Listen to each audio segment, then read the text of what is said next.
Hi everybody, how are you? It's Bill Whittle here from the undisclosed location, and this is your Stratosphere Lounge for what is the 7th of January 2021. Uh, how is everybody? Sure has been a fun week, huh?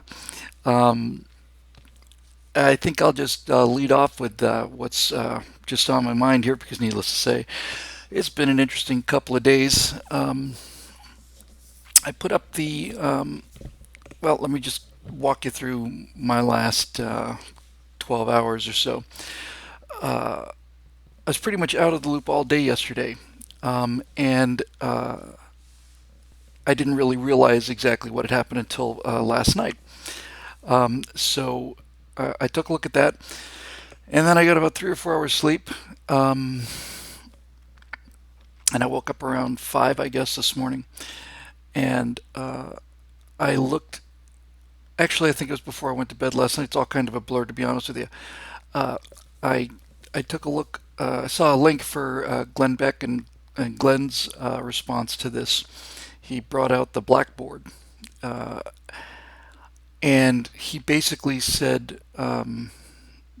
basically said that he was in quite a mood, um, and he basically talked about the difference between right and wrong, and if you don't understand the difference, and so on and so on and so on. And I've always liked Glenn Beck very much, and and then I read the comments stream for his video, and I've never seen such. I don't think I've ever seen such hate. Uh, and so when I wrote the notes for an American Army, I wanted to be as clear as I could that I'm not talking about uh, more talk. I'm not talking about.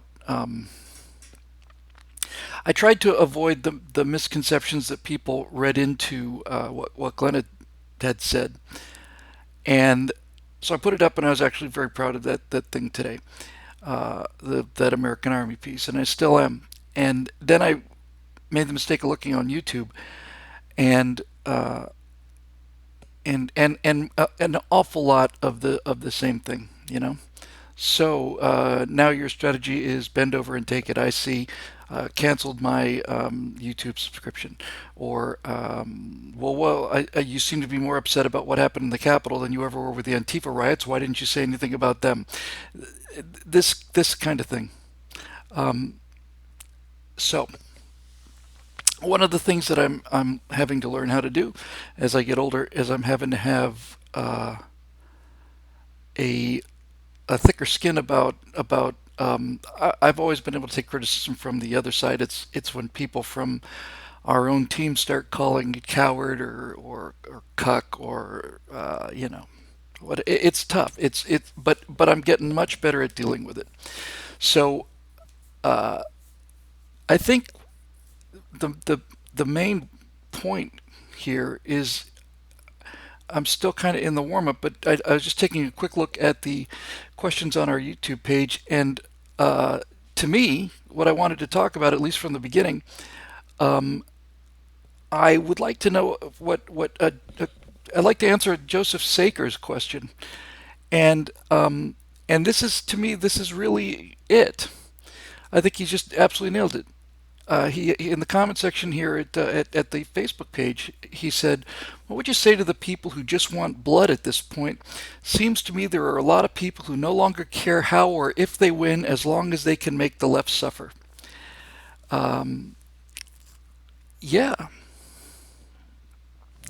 So, as a thought experiment, since I'm really the only person broadcasting here, for the people, and I don't think many of them here, and like I said, I really am getting much better at perspective. For instance, in terms of likability, this American Army piece is a catastrophe for me. I think I'm down to, last time I checked, the approval rating was at 90%. And that's a catastrophic video for A guy usually gets 99, 98%. So all of this is me learning perspective as well. And sometimes you have to say things that are unpopular. There's no question after what I saw on the comments on Glenn's piece. There's no question that when I got ready to say what I said today in an American Army, that I knew exactly what I would say if I just wanted to say what people wanted to hear. So you have a choice to either, at any point, no matter how big your audience is or what, anybody who's in a position of speaking and having other people listen to them faces this question all the time. And some people are aware of it and some people aren't, and some people make their decision early and stick with it, and I guess I did too. I just didn't make the same decision. So the question is really twofold. Number one, do you tell people what they want to hear? Or do you tell them what you perceive to be the truth? And when I say what I perceive the truth is, I don't mean we all have our own truths, and I don't mean that truth is some kind of subjective thing. I'm just saying whatever is out there is out there, and the way I see things is the way I see things. Sometimes in this business, and I guess in everybody's business, I'm sure this is true for everybody in pretty much every walk of life. Do you tell people what you know they want to hear, or do you do your best to understand what it is people want to hear and tell them what you feel is the truth? So having gotten over, like I said, an awful lot of this sensitivity to these things because the hour is so much more important. I almost said desperate, but I didn't. It's so much more important now than it used to be. That's another luxury that I cannot afford is the luxury of being wounded by darts received from behind me. I just don't. I just can't be. I can't let those affect me. It's just too important now. But I would like to say, as as number one, as a thought experiment, and number two, out of genuine curiosity, I'd like to answer Jacob's question. What would I say to people who just want blood at this point? It seems to me there's a lot of people who no longer care how or if they win as long as they can make the left suffer. So, let since it's all a rhetorical question, what what would you do? Those of you out there who I'm sure are not watching the show. By the way, before I get into this, I want to say one thing that's really, really important. And I always say this at the end of the show. I need to say it at the top. The response has been really tremendous. And if you're one of those people who recently joined, or if you're one of these people who made a donation, a one-time donation, several people have donated repeatedly on the PayPal site, it has given me not just the strength to go ahead with all of this, but it's changed out my outlook on life. Uh, and I wanted to thank you personally, and I really wish I could write an individual response to every single one of you. For the new members, we're very, very grateful and have a chance to talk to you, obviously, in the weeks and months to come. But for those of you who've stopped by and hit the one-time donation thing, I can't tell you, number one, how much I appreciate it. Number two, how much it has given us the ability to do things that we haven't done before. So I just wanted to get that said and sincerely thank you. So what do you do? What do you do? What do you say to people who want nothing but blood? And the question I would ask those people is, okay, what do you if this approach of retaking the country from the ground up is flawed and weak and cowardly, I'm I'm ready to listen to a better idea. What do you recommend? To all those people who are on fire, who are talking about, to all those people who hear people saying things that are appeals to reason and a reasonable and effective fight, to people who hear people say that and hear, okay, you're just another former conservative whose subscription I have to cancel. What do you recommend? I don't mean this in a sarcastic way. I don't mean it in a flip way or mocking way. I'm completely serious. What do you think we should do? Do you think that everybody in the country should just go to Washington and climb over the barricades and push back the police, and if they resist, then just shoot them, and then go into the House chamber and the Senate chamber and do what? Smash it up? Do we do we what do we do? For people who say that the time for talking is over, I certainly agree that the time for doing what we've been doing is over.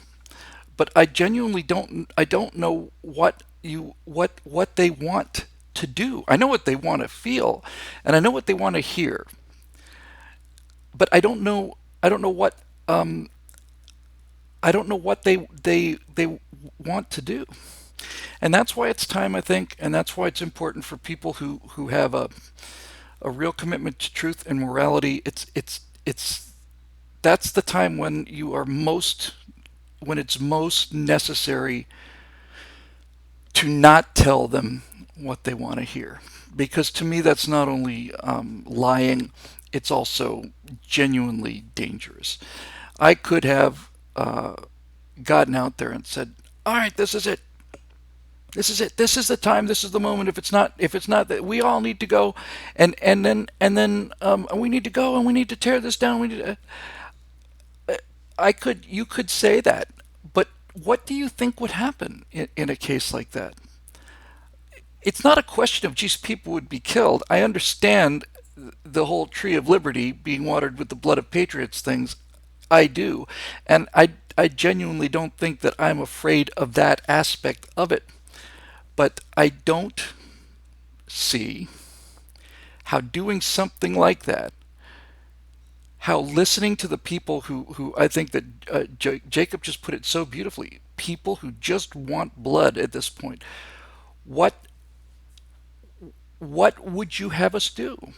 It's a serious question, and it's a question that deserves an answer. If you're one of those people, I'm not mocking you, and I'm not doing any of those things. I'm genuinely asking if there's a better plan, then what do you do? What was when people went into the Capitol building, and I know about the Antifa provocateurs and all of it. They're professionals. We're rank amateurs when it comes to this thing. They're professionals, and I understand all of it. But so what about what happened on the 6th in the Capitol? What about that was successful, and what about that should we be supporting if that's what people think? And and as always, we get such wisdom here in the comment section. Uh, Tuyap, I'm sorry for I don't know, Touayp, but it says 99% of people calling for violence will do nothing. Um, and and so I guess ultimately the thing to do is just to realize that when you see comments like this, you're a coward, you're this, you're that. It's kind of like, okay, you need to get it out of your system. I got it out of my system. That's fine. I am no longer have the luxury to be offended and wounded by these things. It's a mistake to. Here's the thing about the violence. The aspect that now it's time to fight. Here's the thing about the violence. The point I was trying to make in an American army and the ground that I'm standing on right now.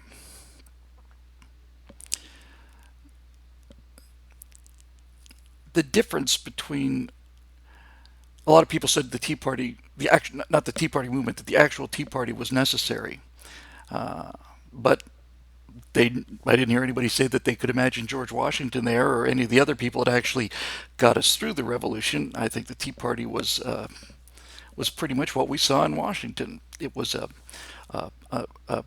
an indication of how angry people are, and to that degree, it probably served some purpose. But it didn't um, I don't think it convinced a lot of people, and that's actually an interesting thought, because looking back on it after the successful American Revolution and when the adults came in and took over, the Tea Party was kind of like a college frat activity, and everybody was really kind of thinking like, oh, okay, great, that was awesome. But it makes me wonder what the people of the colonies actually thought. And now we're down to the brass tacks on this whole issue, because history, always the ability to read the future and understand the present is a in-depth and an objective look at the past. And of all the people who who look back on the revolution and think, yeah, it was inevitable. The great unsung hero, I think, of the American Revolution is Thomas Paine. Before Thomas Paine wrote Common Sense, the huge majority of Americans were against revolution, um, and and the entire idea of this just seemed like kind of madness. And and Paine, Thomas Paine, made the case. Uh, so you have to make the case, and with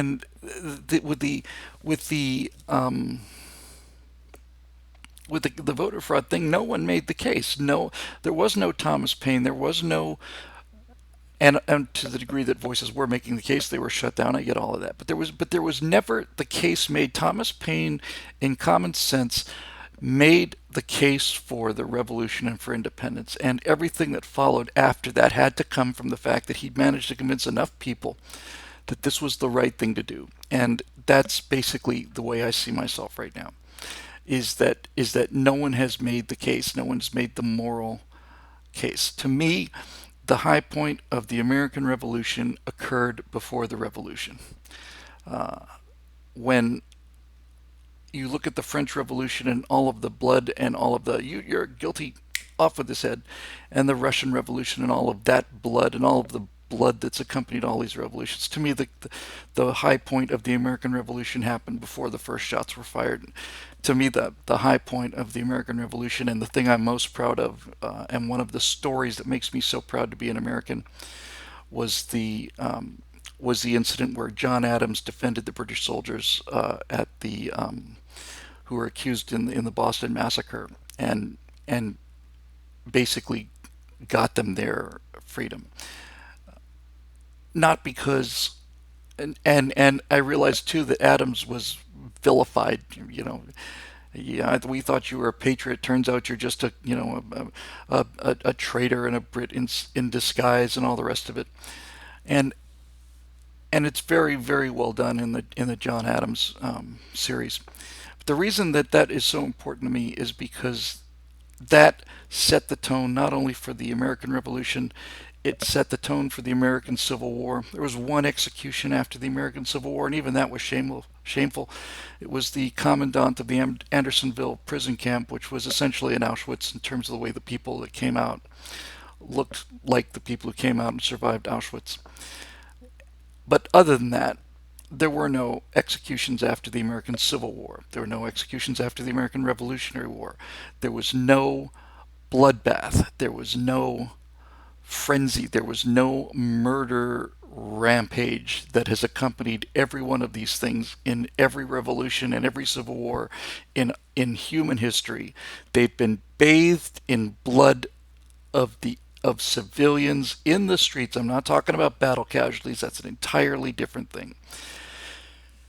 And it didn't happen here. And it didn't happen here twice. It didn't happen here during the Revolution. It didn't happen here during the Civil War. And the reason it didn't happen here is because of the fundamental decency of the American people, which is a product, a result of their freedom, and also it's a cause of their freedom. It's a cycle. It's a feedback loop.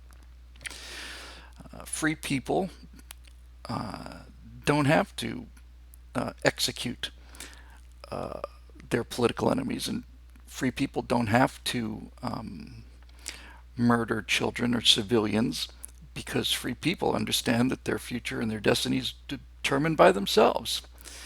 And so that's the ground I'm standing on, and I'll continue to send that message because we need to hear it. Uh, the the provocations,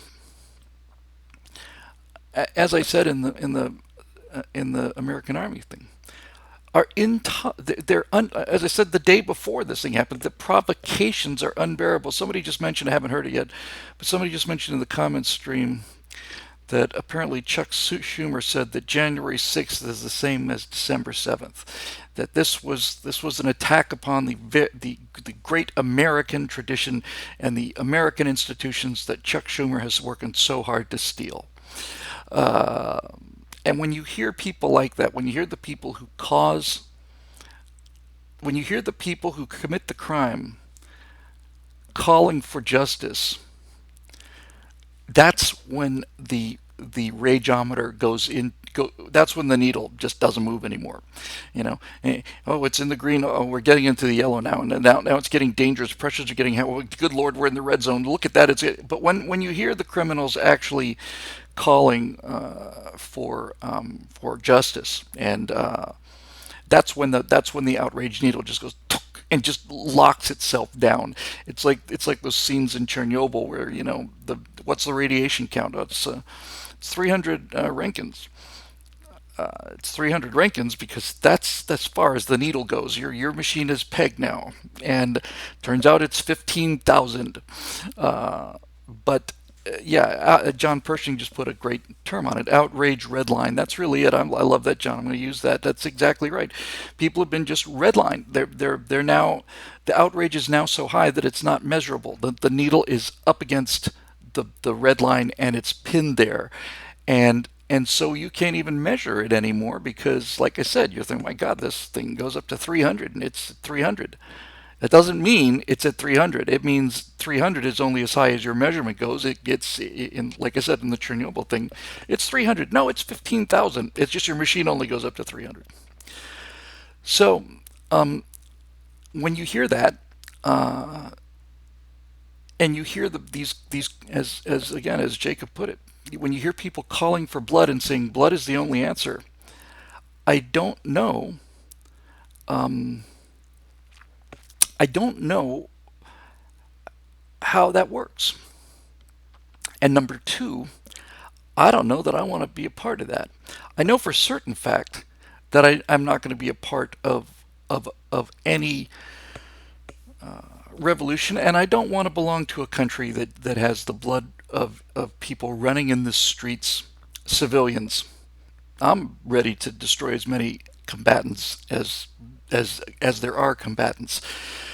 But for the people who are just calling for wanton random destruction and saying that the time for restraint is over, I don't want to be in that army. And the reason that I am doing what I'm doing, the reason I love America is because America's never been that country, and it will never be that country if I have anything to do with it. And so sometimes you just have to say to people, this is the right thing to do. And if you find that to be overly wussified, then you're entitled to your opinion, but it doesn't make it right. It doesn't make it right from a practical point of view in terms of the damage that was done yesterday to the entire argument. But more importantly, it doesn't make it right from a moral point of view. And now we're really on to the main vein, I think, here.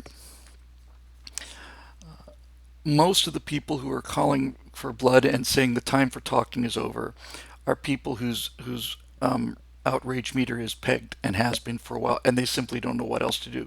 They're just filled with absolute rage, and I certainly understand that. And I think the only real answer to that is, okay, let me know when you've gotten that to the point where you can calm down and think about, number one, how do you win, and number two, how do you win and still be worthy of the win? How do you achieve victory without sacrificing your your right to be victorious? One of the things that I've seen so much of is that people have been saying what I've been feeling for the first weeks and weeks and weeks. I'm not trying to say I'm any better than anybody else or anything like that. But when this thing happened on the 4th, and when it looked like it was really like this thing was actually happening the first week or two after the so-called election, I was thinking we're never going to have another election again. And I agree that that is how it looks. But the insight that came to me is that no, we will never have another fair election again because the electoral system has been purposely destroyed, and there is no integrity. There's no way to measure the number of votes that go in, so there's no way to measure the number of votes that come out. And I'm right there, but I didn't really think it through. And as I thought about it more, I've come to realize, how did the election system in the United States become so compromised? And the answer is it got compromised on the local level. Um, Texas and Florida had accurate results because Texas and Florida don't use electronic voting. They don't use Dominion voting machines, and many other states don't use them at all. The state legislature said, we don't trust these things, and we're not going to have them here in this state. And all of the states that stopped counting were states that had electronic counting systems. And to me, that's the evidence. That's all the evidence you need. The fact that they stopped counting simultaneously is the proof. There's plenty of other proof, but that's good enough proof. And so people keep saying, oh, we'll never win another election. Well, the state legislatures that voted to allow Dominion voting machines are state legislatures that can vote to abolish Dominion voting machines. And when people say you'll never win another election again, I believe that on the national level, but I don't believe that Dominion voting machines are going to determine the outcome of who the state senator for Sherman Oaks is. And and I think that if the honest people in Sherman Oaks, and if the entire national movement, if the 100 million people and the outrage and all of the passion and all of the anger that we saw was actually applied with discipline, then I cannot imagine how 100 million Americans' resources into literally now city and county elections in individual states can lose. And now we get to the much more important point, okay? Because all of this is just window dressing. It really is. All of the solutions, all of it. We should do this. We should. It's all important, but it all misses the point. It's all missing the point. And the point is, how did this happen? How did it happen? How is it that these states got Dominion voting machines? Well, their state legislature voted for it. How is it that California has ballot harvesting? Well, Californians voted for it. Why? How? Why? How did it happen? It wasn't like this when Reagan was governor of California. How did it get this way? And now we have to get down to the point. We have to get down to the point. All of this damage happened because we walked away. And that, if we don't face that and understand it, then not only will we not win, we don't deserve to win. If we don't put the responsibility where it belongs, then we will fail and will deserve to fail. We walked away and we thought that the problem would go away. How long have we known that left-wing indoctrination in our schools and universities, our high schools and universities, has been going on? How long have we known that now? 50 years? 60 years? 50? Certainly 50. 50 years we've known that. What do we do about it? We not only didn't do anything, we not only did nothing, we kind of did anti-nothing. We did something worse than nothing. We literally walked away from it. Your colleges that you went to school for, now they're teaching your kids to hate America. How long have we known that? How long? 30 years have we known this? 40? 20? How long have we known it? And what do we do about it? Nothing. Nothing. We walked away. Just to make my point, my friend Tom Bombadil says, if we don't address the mail-in ballot strategy, we're done. I agree. And the people who say we're done anyway, it's finished, I say to you, Yes, if we continue to go with mail-in ballots and electronic voting and election machines that are connected to the internet with modems and thumb drives, it's finished. I completely agree. But the problem is, how do you get rid of the things that are cheating machines? And that is a problem that actually can be solved. It's a problem that can be solved. The best way to think about it, I think, is to realize that the main point of the American Army, and the point that I am 100% convinced of, is twofold. Number one, we walked away, and because we walked away, this happened. It's kind of the mechanical version of good men being silent. Good people were not just silent. Good people saw evil happening. We not only didn't say anything, we certainly didn't try and stop it. We certainly didn't take any action to stop it. We just grumbled about it. And then we walked away. And now we're mystified, puzzled how this could happen. Um, when people who have challenged the fraud accusations, and a number of cases were thrown out for this reason, one of the cases basically goes something like this. This is what just happened.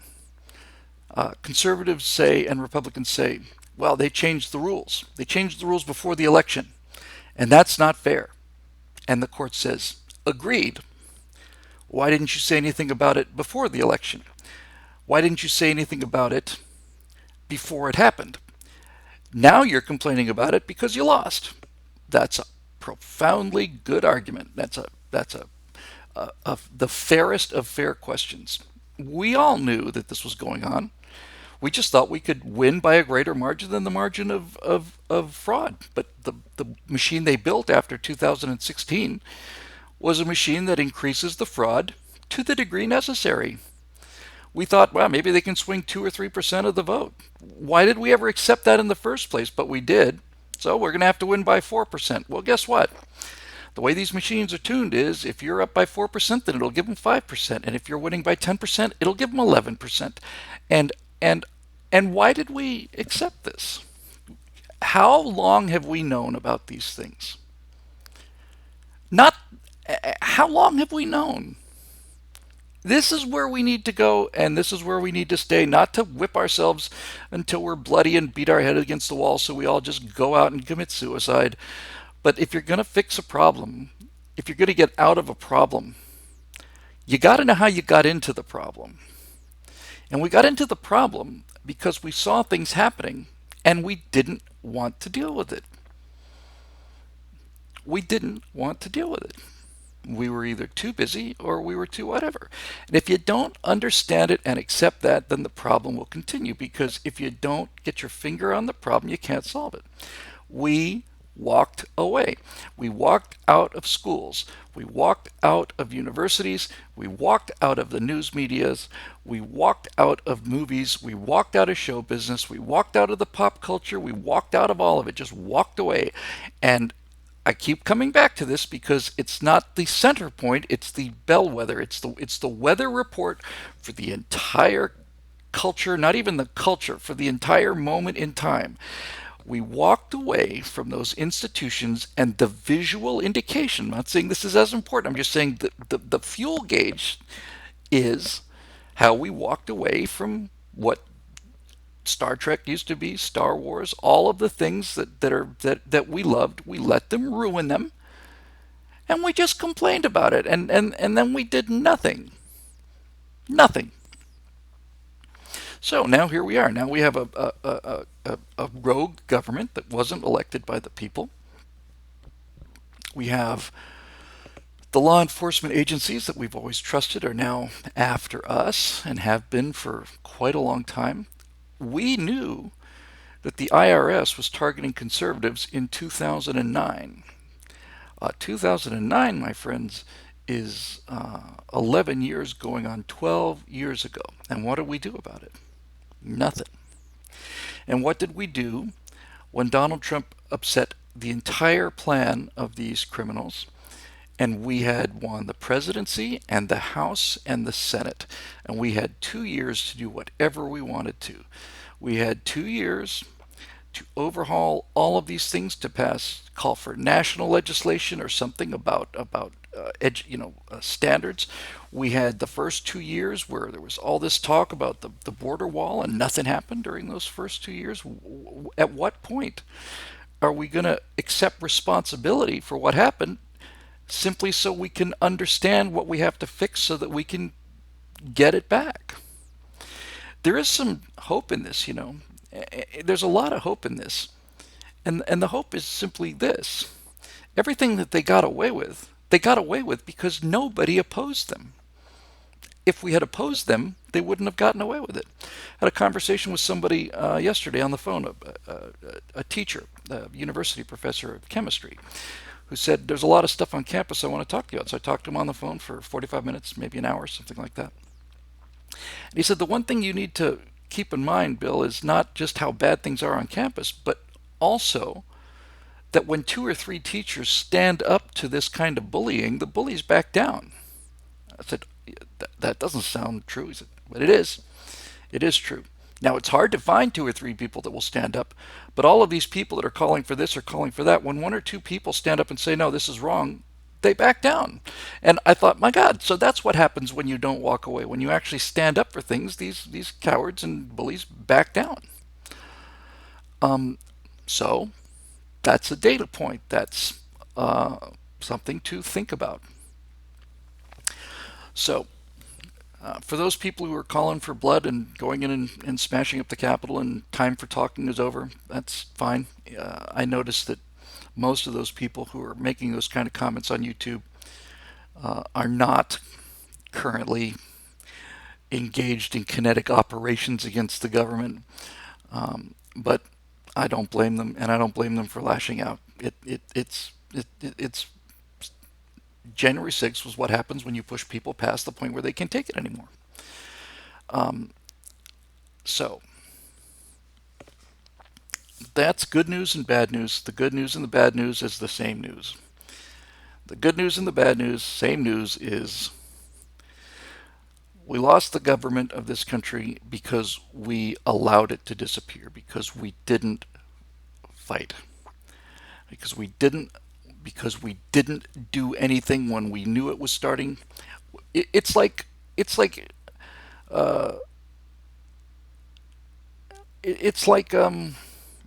oh, I've got this pain in my side, or there's blood in my stool, or I've got this sharp pain in my chest. That's not bad. I'm only just appeared once. And then it's like, well, come to think of it, it probably happened a couple times this year, and then it happened a couple times this week, and then the next thing you know, you're either in the hospital, or you're on the ground, and all of those warning signs were there. You didn't do anything about it when you could have done something about it. So I think that if conservatives are angry enough to go and smash windows and things, then that power has to be harnessed, because we have to recover all of this, and it's got to happen from the ground up. And the first thing that has to happen is we have to understand. Not This is not self-flagellation, and it is not doom mongering. It's not to say, and you hear a lot of this too. There's calls for blood. That's number one, and number two is it's over. Game over, man. Game over. I understand both of these reactions, and I'm going to let them run their course. It's game over, man. If you decide that it's game over, and if you don't, then it's not. They got away with everything because we didn't show up. It's not like we lost the fight. We didn't even show up. So, where does that leave us? Well, I'll tell you the first thing I think it leaves us with is that all of the politics that got us to this place are done.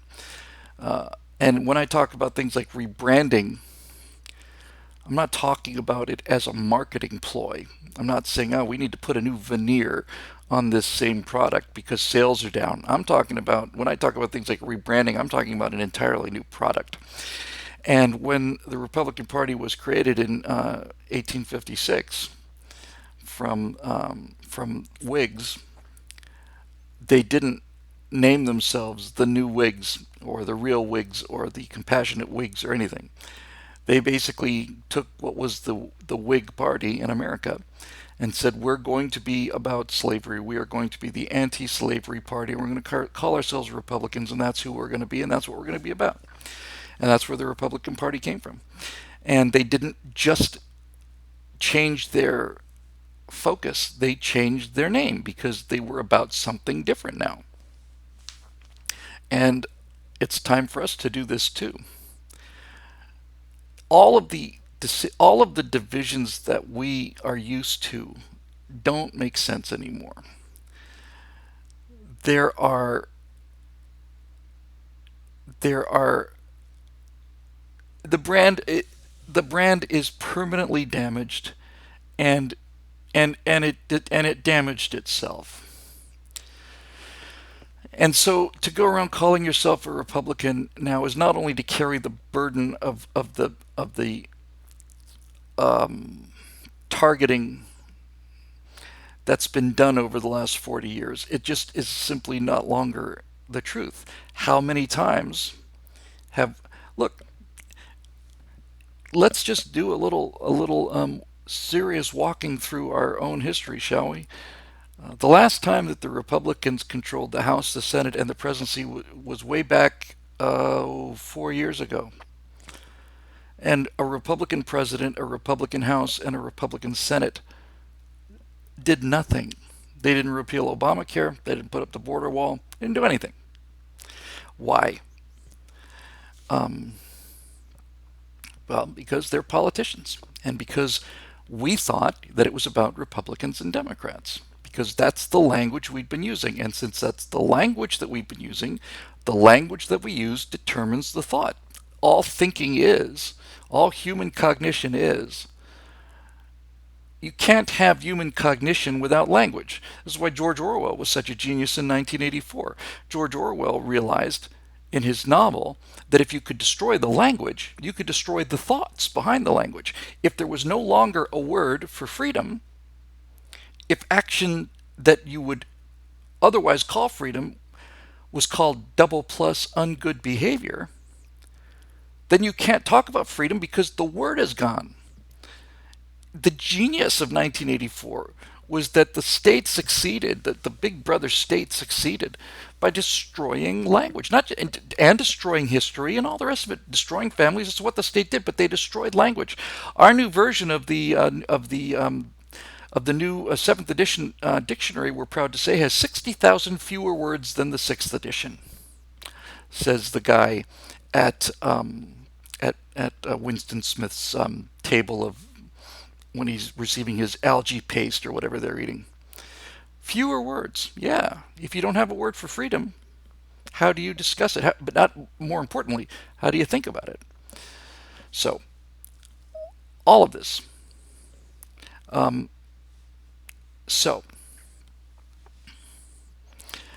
uh, it all comes down to this. Comes down to what did we do to get us into this mess, and let's not do that again.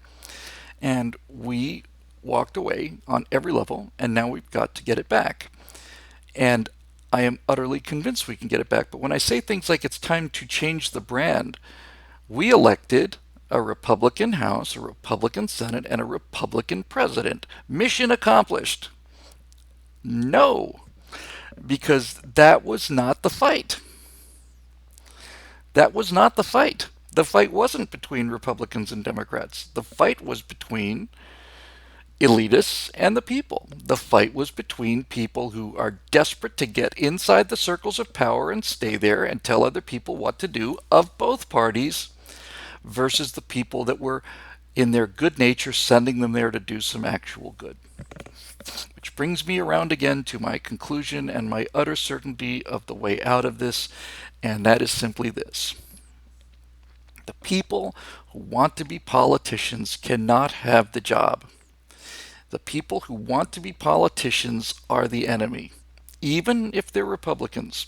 There are a few exceptions, and we know who they are, but when you're talking about 535 congresspeople, and you can say five of them or three of them probably deserve to be there and are there for the right reason, then you've got a pretty flawed manufacturing system if you're talking about um, a 1% quality rate. If one out of every 100 of your widgets works, then you probably need to take a look at what's going on in your factory. It is the nature of politicians, always been this way. But in the comment section here, we're seeing things like we should be building guillotines and putting them outside of Capitol buildings and state legislatures. That's a much better idea than storming them. But look, the reason we're in this trouble is because the government no longer fears the people. It used to be, remember, back when it was a free country, people would say the people shouldn't fear the government should fear the people. Well, the government hasn't feared the people for 30 years. And you know why? Because they've had no reason to fear the people. Why would they? Why would they fear the people when the people who they should be afraid of walked away? Whose fault is this? It's my fault. It's my fault. That's whose fault it is. Not your fault. It's not conservatives' fault. It's not Republicans' fault. Nobody's fault. My fault. I let it happen. I watched it happen. I did nothing. Um, what do you expect them to do? Why would you think that they would be afraid of the people? What have we done? What have the people, not Republicans or anything, what have the people done in the last 30 years, 40 years, 50 years? What have the people done to make these evil, control freak politicians of both parties fear them? And the answer is we have done nothing. And if we continue to do the kind of things that we're doing that got us into this trouble, then we're just going to get deeper into the trouble. So, if what we've done got us into this mess, then we can't do what we did to get us into the mess to get us out of the mess. We got to do something different. And that, I got to just deal with this one question. And we're all friends here and we're all supporters. And this is what an actual conversation among reasonable people sounds like. Got a comment here live that said, Bill, we didn't walk away. We got outspent by organizations that buy politicians who will play the government handout game that we know is wrong. All of that is true, but we didn't fight it, Furball. When we say that we were outspent, when you say that we were outspent by people that wanted to steal power, that's absolutely true. But did we match their spending?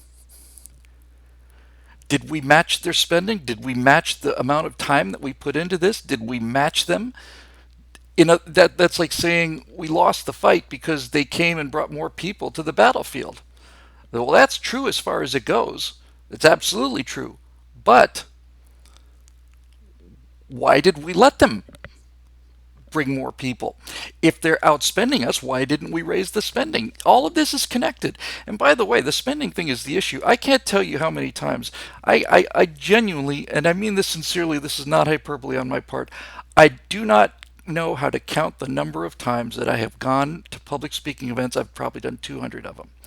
And I cannot tell you how many times I have heard people say we've got to do something, and when it came time to ask them to put their money into doing something, they won't do it.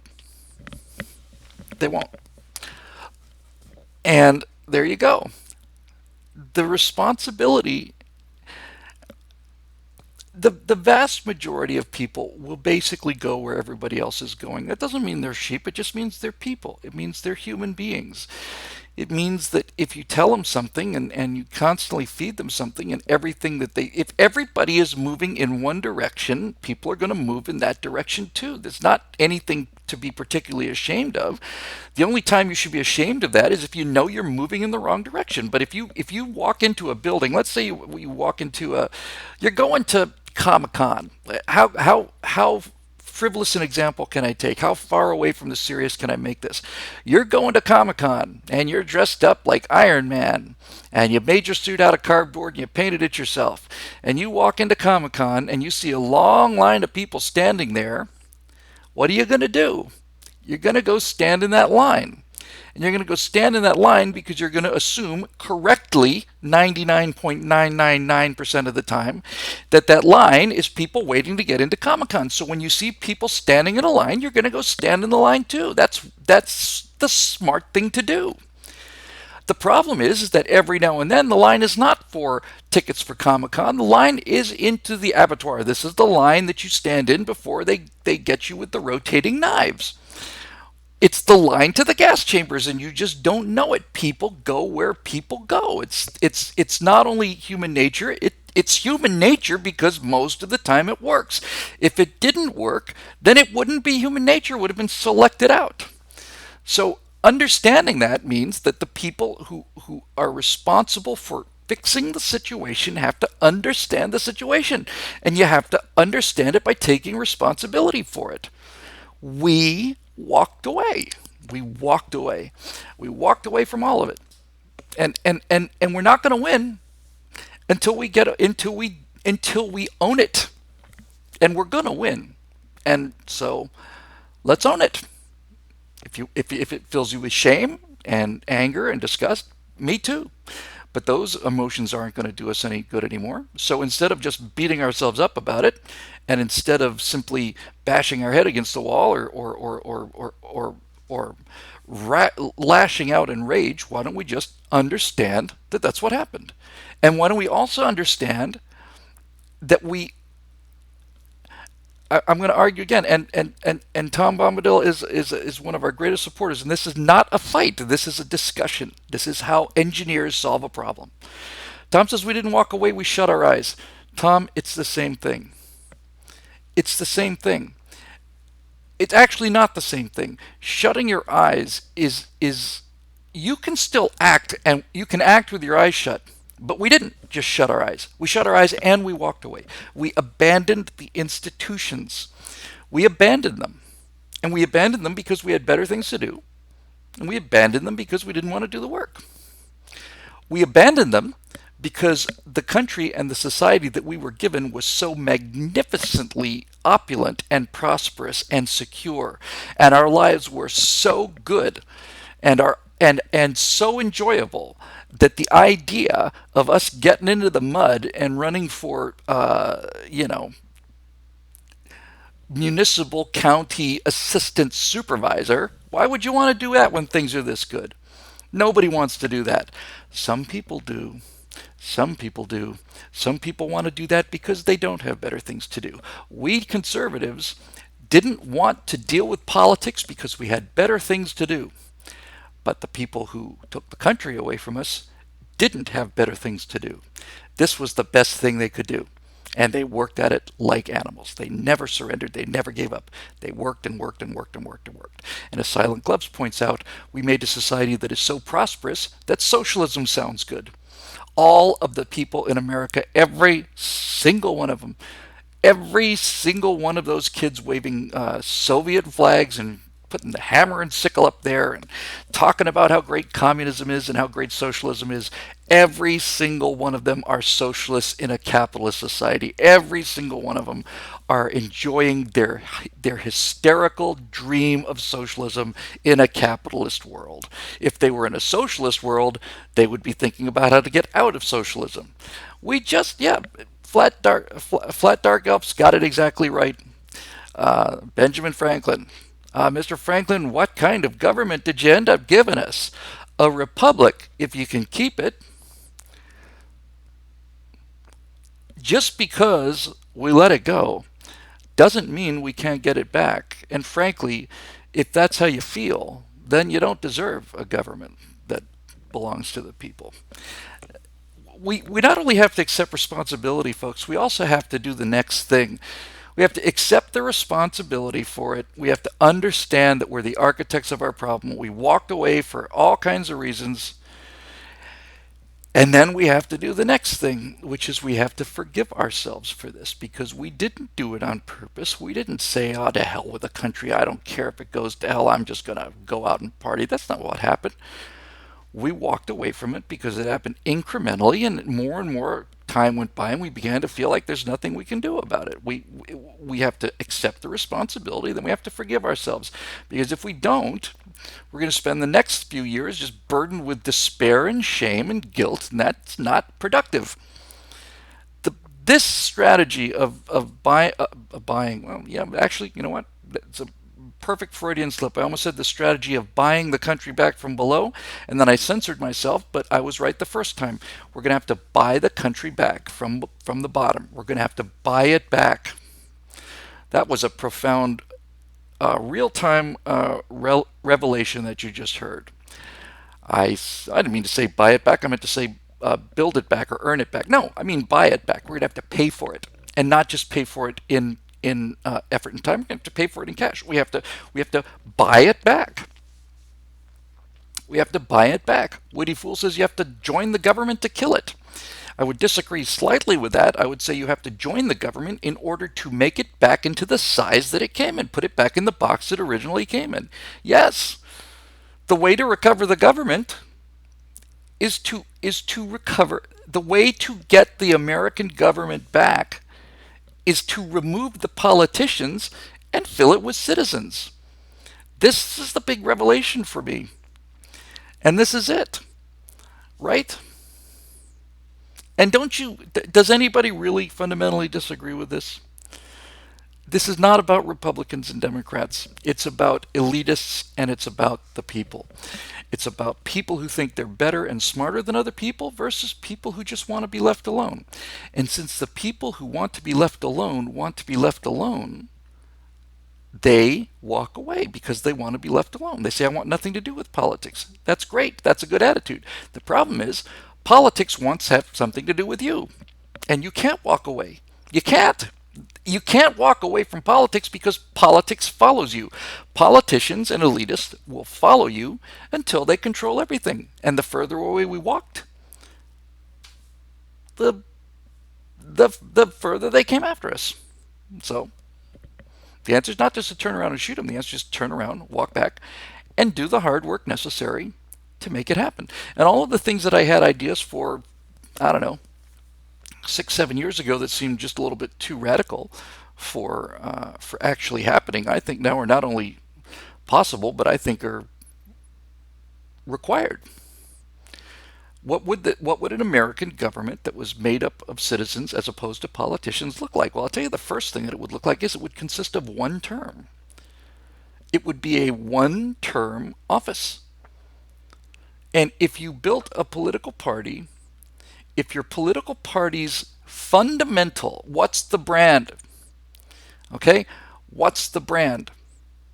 Our brand, I used to think you could apply this brand to Republicans, but I don't believe that anymore. But if you were to start a new political party and your brand was this, what's your message? Well, Democrats want big government and Republicans want slightly less big government. No. Here's the brand. Here's the brand of a political party that could not only recover the country but would actually win and win in incredible numbers. Our brand is this. We believe in the people. We believe that government should be of the people, by the people, and for the people. Therefore, it is the position of our party that no one is reelected to the same office. There is no reelection to the same office. If you are elected as a representative, you do your 2 years, you consider it jury duty as a horrible inconvenience that you have to do for the sake of your future, and it's an obligation as a citizen. You go and you do your 2 years, and then you come back home and then try to get your business back on its feet again. You have to have a political party whose fundamental organizational premise, the core value of this political party is that we are not politicians. And the way we can prove to you that we're not politicians, instead of telling you that we're not politicians like every other politician tells you, is because it is the policy of this party that there is no re-election to the office that you have just obtained.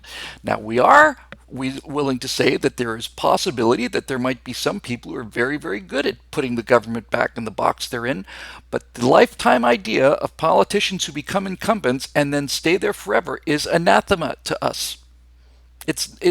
We won't allow it. You get elected, you go to Washington, you do your job. If you did an astonishingly good job as a representative, then maybe we'll think about electing you senator. And if you're a senator, you're a one-term senator. If you want to run for governor, great. And then you can become a one-term governor. There is no incumbent. There is no incumbent in our party. Why? Well, you're giving up tremendous advantages. And you hear this all the time from real world politicians. You couldn't. It sounds good, Bill, but it could never work. Really? Why is that? Well, because the incumbent has such advantages that if you were to run a political party that never had incumbents, and you'd never get permission, you'd never get position on committees, and you'd never beat people who were in favor of incumbency. To which I reply, that's true if the American people decided that they wanted career politicians, but I'd be willing to bet my life that they don't. A political party that was predicated on the idea that we are not going to be reelected to office because, and here's the thing, folks, the no reelection thing is not the philosophy. The no reelection thing is the mechanism by which we execute the philosophy. So, what's the philosophy? The philosophy is that in a nation of 330 million people, the ability to fill 550 seats shouldn't be tough. The philosophy is that there are so many good people capable of running a government, as long as they don't stay there, that we have an endless supply of top quality candidates. And guess what? They're all fresh. There's nobody in Congress who's been in the House of Representatives. Not one member of our party has been in. How many times have you heard, just take, I don't know, Joe Biden as an example. How long has he been in government? 50 years? Pushing 50 years? Nobody in the House of Representatives for our party has been there more than 2 years. In fact, nobody in our party has ever been to Congress before. Every one of them's a fresh face. How do you think the American people would deal with that? They would vote for that party, but that party would win 85% of the vote. And it would win 85% of the vote because it would be true to the principles that this country is predicated on. They can cheat on the top level, and they can cheat all the way down the ballot. But if you were to go at the American people and simply say that, do you believe in term limitations? Yes. How many terms do you think we should have? What do you mean? Are you a 2-term limit, a 5-term limit? It's like, what a ridiculous idea. If there's term limitations, then the term is 1 term. Well, you couldn't get anything done in 1 term. Your whole first term is just figuring out how Washington works. You never get anything done into your second or third term. Says who? Says who? I've told the story about the time I talked to Alan West, and he said at his freshman orientation, all of these freshman representatives sent there by the people were told how things work in Washington. And they would say, well, I want to do this. And they'd be patronizingly told, well, sir, that's a great idea, but it just doesn't work that way. Says who? Says you? What are you? You're a lifelong elected bureaucrat? You're fired. In fact, you should be fired. You could make the case that once you get actual citizens into the politics, then citizen politicians pass laws that remove the immortal bureaucracy, and you limit people's ability to stay working in government, at least in government on a political level. You can be a park ranger for the rest of your life if you want to. I don't see much harm in that. But working for the senator's office? Nope, goodbye. So, is it doable? Can it be done? Well, how do you think that message would play? How do you think that message would play if you walk down the streets of your neighborhood and say, listen, I think things are really, really out of control. I think we can do things much better. I think we can get much better roads for much less money. I think all of these things. I think politicians have gotten us into this problem. And I think I can get us out. Now, I know what you're thinking. Every politician that's ever knocked on your door said the same thing. I'm not a politician. No, no, no. But none of them have made the same promise to you and the same legally binding contract that I'm making. I'm signing a contract. I'm signing an oath.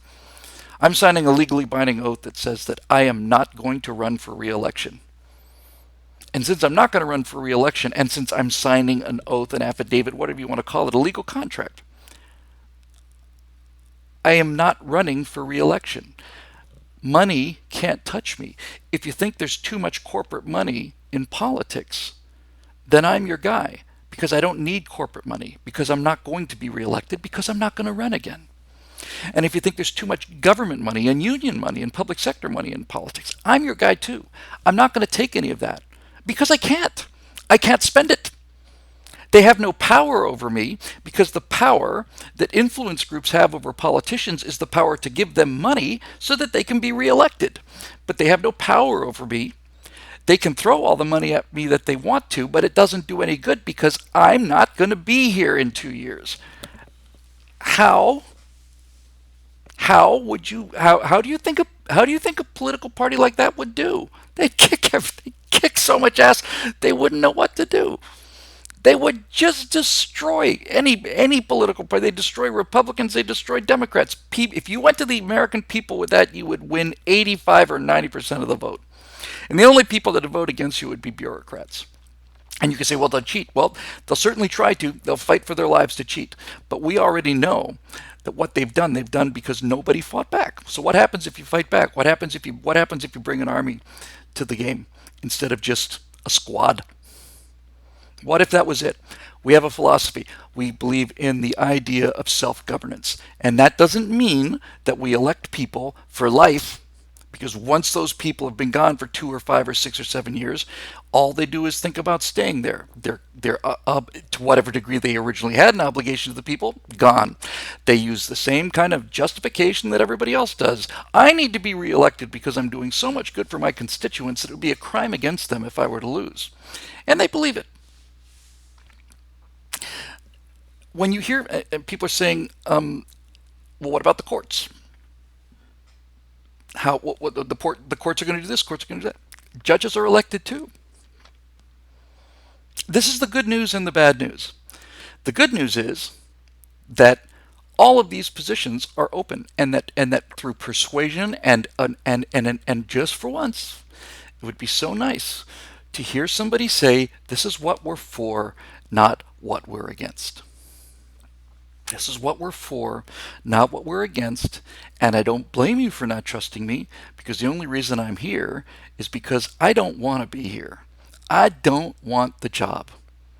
And I know you have heard people say that before, but I'm going to prove it to you, because I am signing a legal document, a contract. I'm signing some kind of legally binding affidavit or something that says that I am not going to be reelected. I already know I'm not going to be reelected. There's no power over me. No one owns me. No one can own me. It's not because I'm made out of gold. It's not because I'm an incorruptible person. That's what a politician says. A citizen says that of course I could be corrupted by power. Of course, if people waved enough money in front of me, I would eventually find a way to justify myself in taking the money. Of course, I'm as human as anybody else. I understand the power of the ring, therefore I'm going to throw the ring into the lava before the ring takes me. And by the way, Frodo didn't have the power to throw the ring into the thing. Even Frodo, the purest heart of all, couldn't do it. Couldn't give up the power. Couldn't give it up.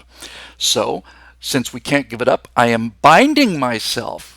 This is a classic example. Ulysses in the Odyssey. He's fought the war against the Trojans in the Iliad, and now he's going home, and he's sailing back home. And as he sails home, he knows he's going to pass the island of, was it the Calypsos? I want to say Sirens. He's going to go past an island where ships have been wrecked and crews killed throughout all of history.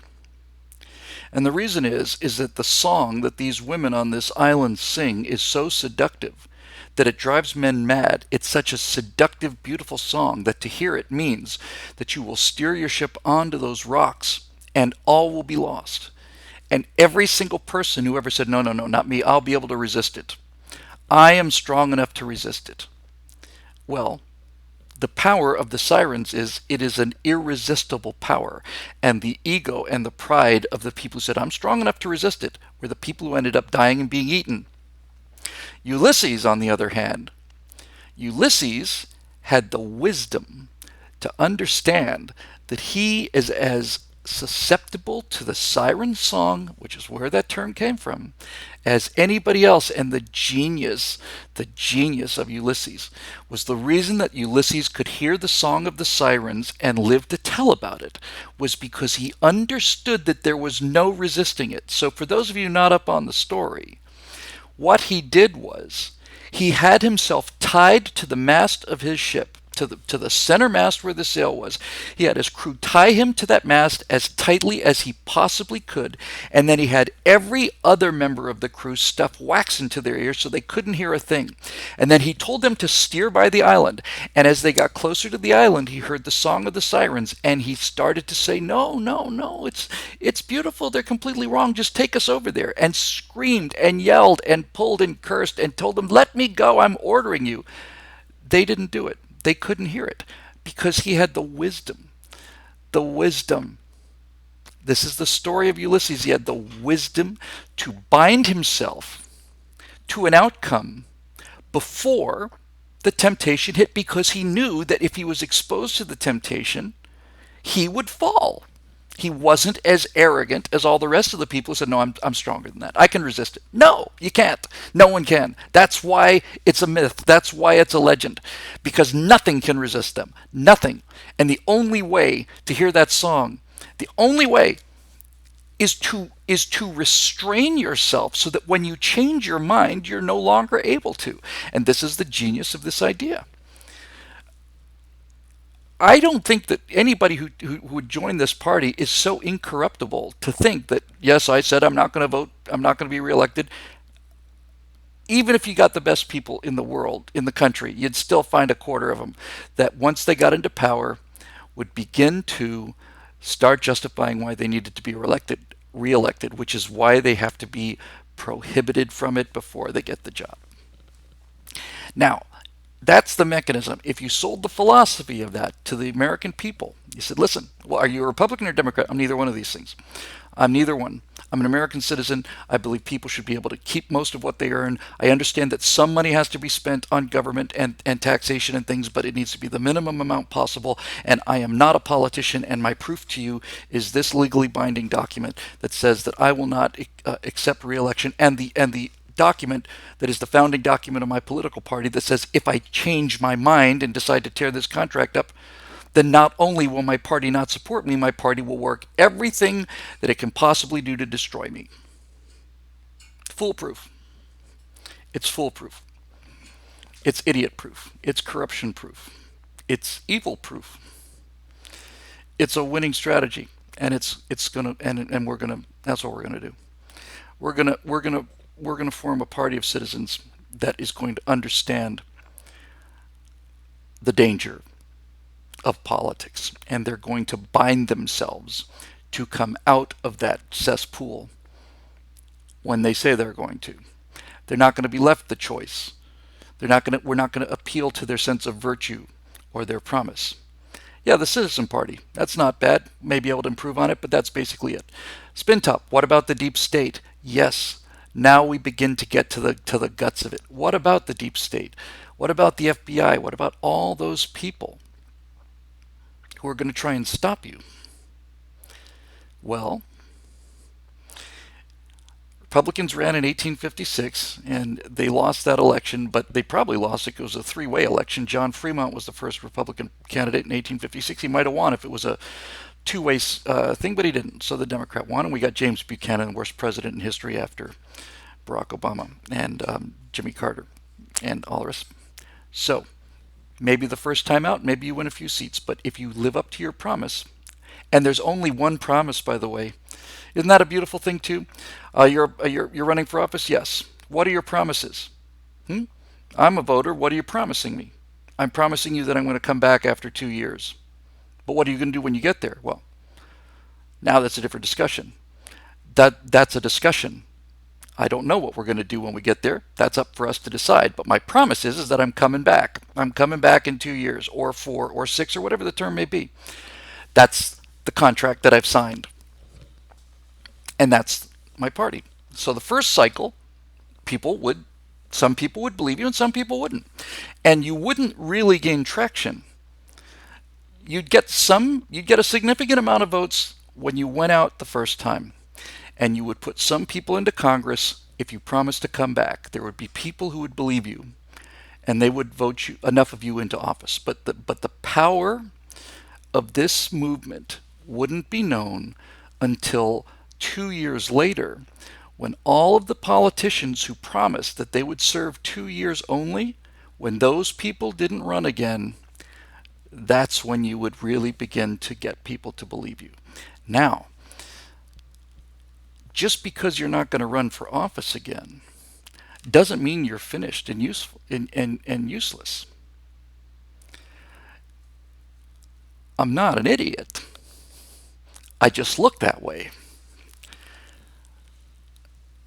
Can we repeal the 17th Amendment if you put a majority into Congress and into the House, the Senate, and the presidency? You can repeal the 17th Amendment. You can do that without the presidency. What about the deep state? Well, a Congress that is filled with citizens instead of politicians can fire anybody they want to. Citizens can go in there and say, the entire FBI is fired. What? Yes, this is an act of Congress. It's legislation that we've proposed. We have a majority in these two houses. The American people sent us here for 2 terms, for 1 term rather, 2 houses, 1 term, to do things like this. The FBI is fired. And the brand of the FBI is forever tarnished. So there is no longer a Federal Bureau of Investigation. Now there's a Federal Investigative Bureau. FIB. Whatever. No, there is no confidence in the FBI anymore, so the FBI is going to be abolished. They're all fired. That doesn't mean we don't need people to do what the FBI is supposed to do. We do. We're going to come up with another name of it, and we're going to fill it with citizens. And if these people start misbehaving, they're going to be fired right away. Why? Because the people who are going to fire the people that are going to become corrupt, because everybody becomes corrupt, the people that are going to fire them are not in Congress yet. The people that are going to fire the people, like James Comey, who should have been fired when he started this 30 years ago, the people who are going to fire James Comey aren't in office yet. And they're not friends with this person. They're not here yet. They're going to come and they're going to fire him when they see signs that he needs to be fired. And that should be limited anyway, but that's beside the point. You get the idea. The first one is going to be the one that's going to get you some traction because it's going to be new and it's going to have a nice sound to it, and you're going to get enough votes to get some people into office. But the power of it will not occur until you live up to the one promise that you make. You make one promise. One. What's your promise? I promise that I'm coming back after my first term. That means that you don't have to trust my promise about I'm not going to take special interest money, because there's no reason. It's pointless to spend. There is no reason for people to send money to me to buy my vote and to pay me to get reelected so that they own my vote if I'm not going to be reelected. It's foolproof. It's foolproof. And it would buy this country another 100, 200 years. It would buy us another 200 years. If you were to do this tomorrow and all of this were to come to pass and you were to flush all of the politicians and all the poison out of the system, we'd get another 100 years out of that. And you know what would happen in 100 years? 100 years, 50 years, whatever, 50, 60 years, less than that, people would start saying, this is working so well. The people that we're bringing to Congress now, these citizens, are doing such an amazing job that it's kind of a shame to send them home. That's when you'll start hearing it. It's been a tremendous success. Look at all of this. We recovered the government, the federal spending's under control. Schools are now the best in the world. All of this stuff. The streets are paved. Everything's fantastic. What a brilliant idea the citizen government thing is.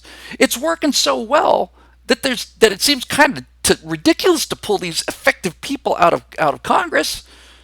Maybe we ought to give them 2 terms. That's what's going to happen. And at first people will say you're missing the point, but over time, it'll start to sound sweeter and sweeter, and then you'll start getting people who are going to say, I'm going to go along with this 1 term thing, but when I get into office, I'm going to start pushing for 2 terms, and the whole thing will happen again. That's human nature, but that's not our problem. That's somebody else's problem. That's a problem for 50 or 60 years from now. Our problem right now is to say that this is it. Bart's Treasures wins the internet for me. My favorite saying. He's just turned one of my favorite sayings around. He said, "Yeah, it's nice in practice, but it'll never work in theory." Somebody tell me why this wouldn't work. I'm perfectly willing to say, geez, you're just a dreamer. It could never work. Tell me why. If you're worried about the deep state, yes, the deep state is going to fight you. We saw what the deep state did to Donald Trump. They're going to fight tooth and nail. They're going to fight to the death. That's what they did in 2020. On November 3rd, they fought to the death. What about the news media? What about them? Well, they're going to dig up dirt on you. Here's the other part of the plan, folks. Here's the other part of the plan. This is why this is invincible. If you're going to join this party, if you're going to do this, you're going to go into government because you don't want to. You're going to go in because you have to. You could make a strong case for a lottery, but I'm not entirely sure that's going to get the best results. So you join the Citizens Party and you're going to run for office. You're going to run for the 14th Congressional District and you're going to go to Washington. You're going to pound on people's doors and you're going to say, I am going to Washington to do the business of the people. I don't have an agenda. I have an agenda for you. What do we need to do in Sherman Oaks? What would you like to see in the country? That's it. Boom. And I go. And then the deep state and the media are going to do everything they can to destroy you. There's no question about that. None. And that means, now let's just follow this through because this has to be based in reality or else there is no way to do this. That means that you can count on, you have to understand this going in. You can count on them finding every single thing that you ever did wrong in your entire life. Every single thing. You can count on it. You can count on them bringing out every mouse click you ever made. You can talk about at the time whether you cheated on your wife or maybe you just flirted at a party or they're going to find it. They're going to find it. And they're going to use it. And so what do you do about that? Now we come down to the real act of courage that would be needed. And if you don't have the courage to want the country back, you don't deserve the country. When you run for office for the one time you run, you have to be prepared to do two things. And one of them's easy, and the other one is the hardest thing you will ever have to do. The easy thing is you will have to sign an agreement saying that I am not going to run for a second term for this office. It seems reasonable to me that if you do a great job as a representative, you should be able to be governor. That seems reasonable to me. But you don't get the incumbency. There's no power. The hard part is the hardest, not only the hardest part of this process, it's the hardest part of anything that we would ever have to do in public. The hard part is that when you announce that you're running, you would have to have a press conference. And you would have to get in front of that press conference. And you would have to openly admit every single thing that you ever did wrong. You don't have to go into specific details, but you got to come clean about everything. You just have to. If it were me, this isn't easy. I'm not enjoying what I'm about to say, but if it were me, I would say, yeah, I spent a lot of my life with just massive depression and taking antidepressant medications, and I was late on my taxes for most of my life because I simply was a freelancer and I didn't have the means to pay them. It was pay the rent or pay the taxes and all of the other things. And you walk in front of the American people and say, this is who I am, this is what I've done. I'm telling you this because I am not going to be bribed or blackmailed by the people that want to take your government away from you. If you think that this eliminates me as a candidate, I understand that. If you think that you don't want a guy who used to be an alcoholic, not talking about myself in this particular case, but whatever the case may be, if you don't want a guy who used to be an alcoholic, then I understand. That's me.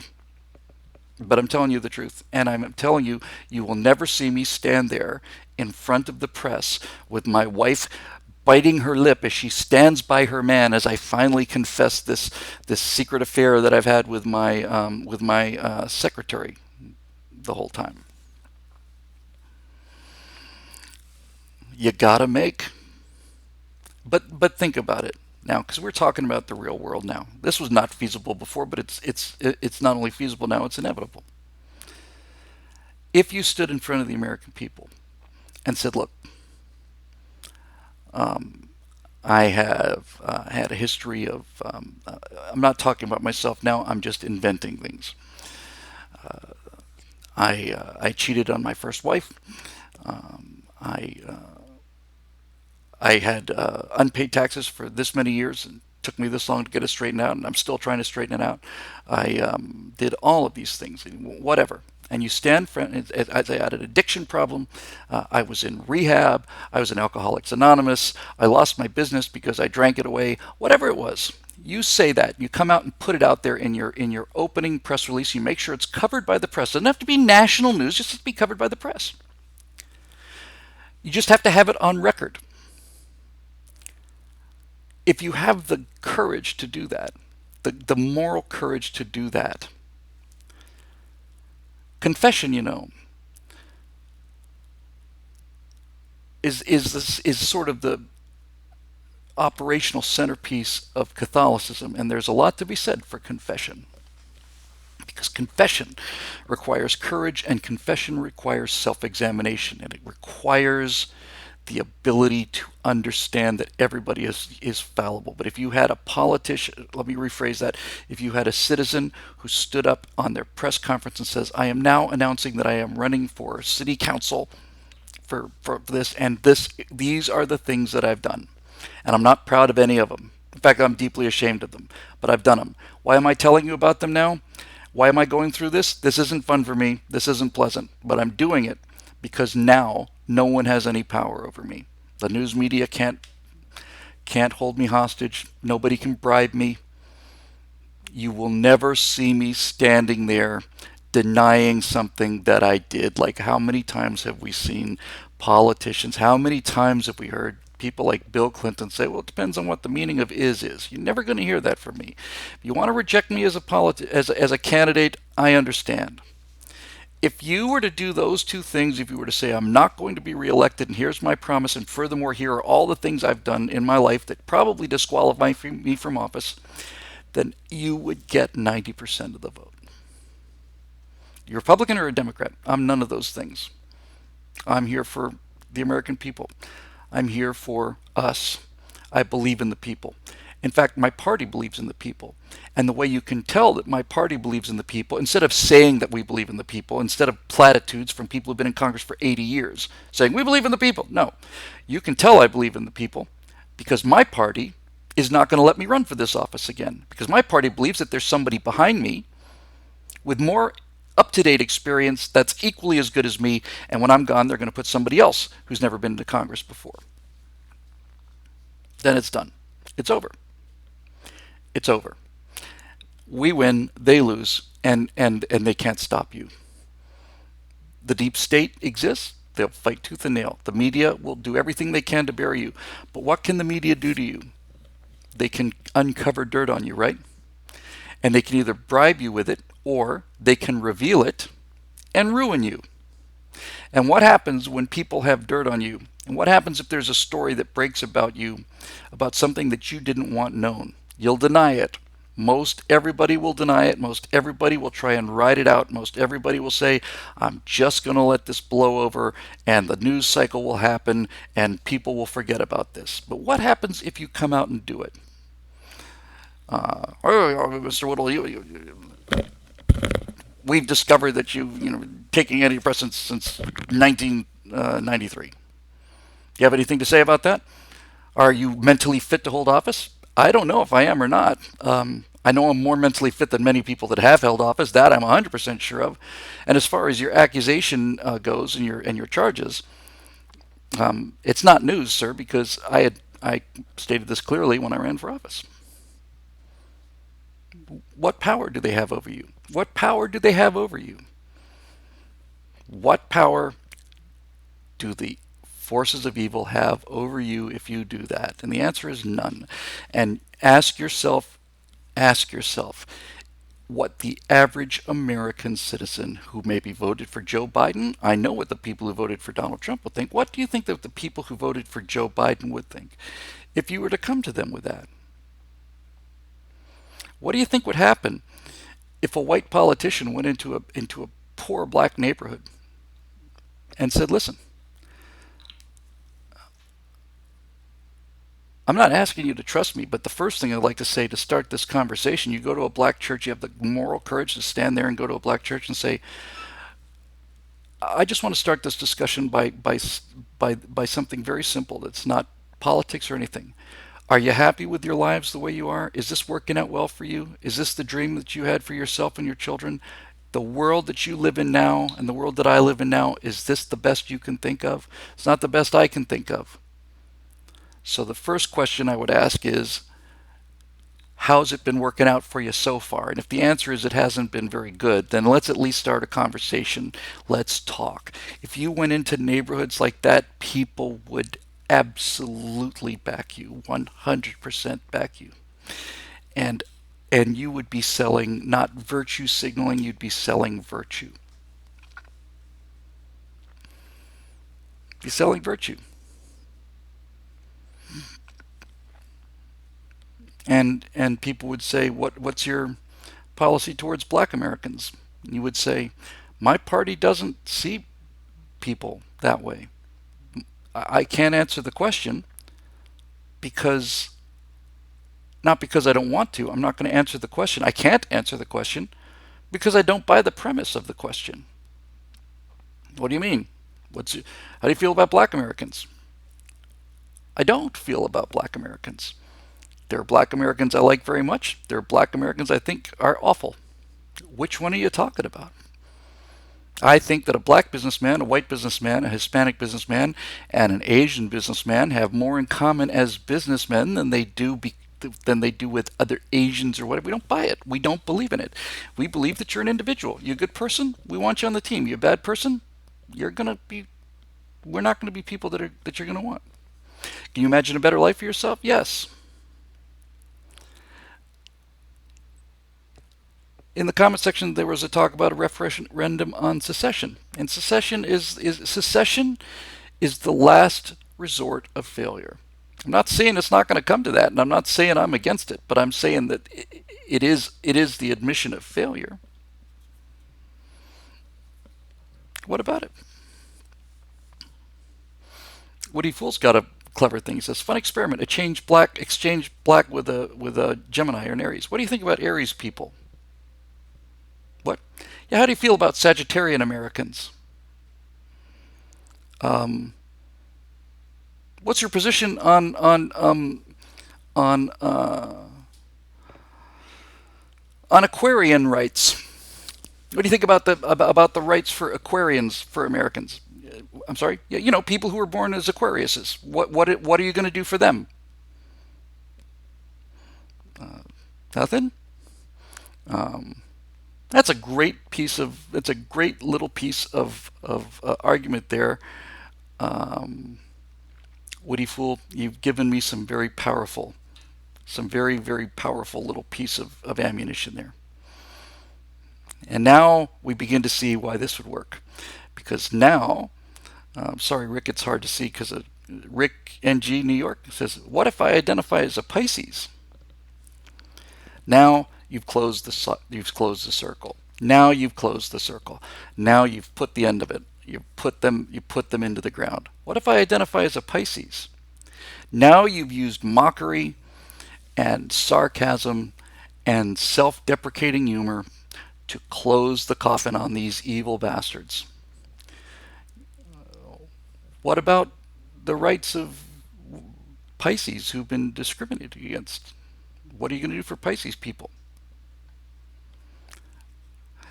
I'm not. I'm not gonna be concerned about your astrological sign. I don't think it's important, and I don't think you have any control over it. I don't think you could change it. I know you can't change it if you wanted to, and so therefore it's not a basis for any kind of political action.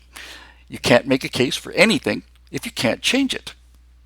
You're a Pisces and you're born a Pisces, and no matter how much you want to be a Sagittarius, you never will be. You can't be. So therefore the whole thing's off the table. It's ridiculous. Done. It's going to work.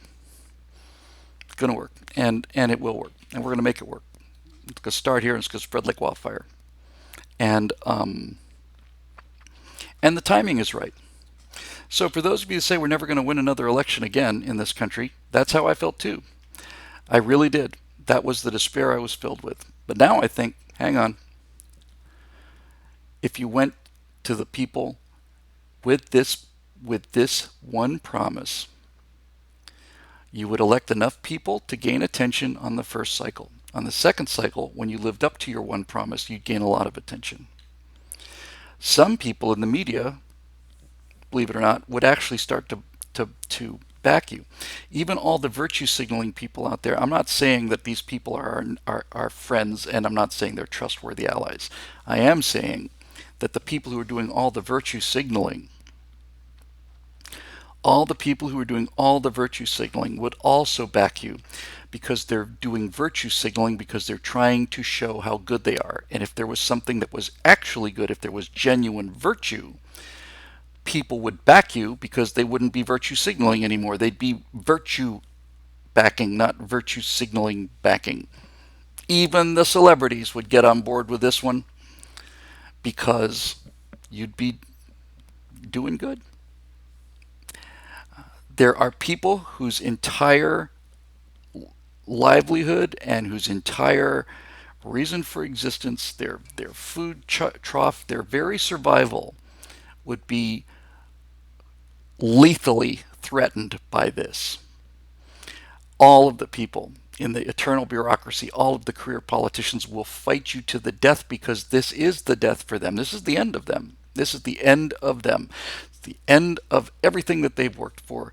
It's the end of their endless retirement benefits. It's the end of their limousines and their cars and all the rest of it. It's the end of all of them. They will fight us to the death. And that means we have to understand what their weapons are, and we have to take their weapons away from them. We take their weapons away from them before we get into the fight. What have they got on you? This and this and this and this and this. You're going to have to stand there and you're going to have to cop to it. You don't have to go into gory details, by the way. You don't have to go into gory details. You just have to admit that these are things you did so that when they come at you with them, you can say, number one, you can say to the people who they're trying to influence against you, the people they're trying to use this against you with so that you don't put them out of business, you can say to the people who they're trying to smear you with, I stated this at the beginning. This is how our party functions. Of course, are you denying that you made overtures to this underage aide? No, I'm not denying it. Not only am I not denying it, I admitted it 7 months ago on camera. Here's the footage. Am I proud of this? No, I'm deeply ashamed of it. But I did it. There it is. I regret it. I deeply regret it, but I did it. Then what are you going to do? What are you going to do? What can they do to you? Nothing. They can't touch you. What about all the things they made up about Trump? Says NBS Bullet Sponge. What about him? What about him? I'm going to take this example. This is not the time for recriminations, but I'm going to take an example because this comes to mind. What about all the things they made up about Trump? I know, you know, I've spent 4 years defending the man.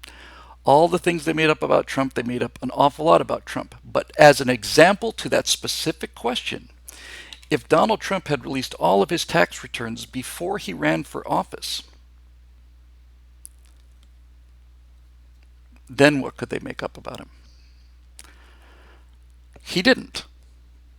You can say that he didn't have to, and you'd be right on some level, but you'd also have to admit that if you decided not to, you're opening yourself up to the illusion of evil. Even if you are not prepared to release your tax statements before you run for office under this idea of ours, you can say, well, you shouldn't have to do that. I agree. But if you don't, then whether you did anything wrong or not, they can make you look guilty only because you weren't perfectly, openly transparent in the beginning. Now, Tom Bombadil says they literally said Trump was incestuous towards his daughter. That's a serious and horrible charge. And the beautiful thing about this idea of ours, about the citizen program, is if you go out there and you genuinely say the things you did wrong, if somebody says something about you that's not true, now you have the moral ground and you have 100 million people at your backs. Now you have the moral authority to say, what you have said about me is a lie, and I defy you to prove it. I'm not daring you to prove it. I defy you to prove it. And the reason I defy you to prove it is because I know it didn't happen and you know it didn't happen. I am publicly demanding that you prove it because I know you can't. And the reason I know you can't is because it didn't happen. How many times have you ever heard anybody say that? Never. You never hear people say that. Ever. Ever, ever, ever, ever, ever. I just tell you a story that happened to me not long ago. Well, it seems like 100 years ago. Um, um, oh, for the love of God. Cannot believe I've forgotten his name.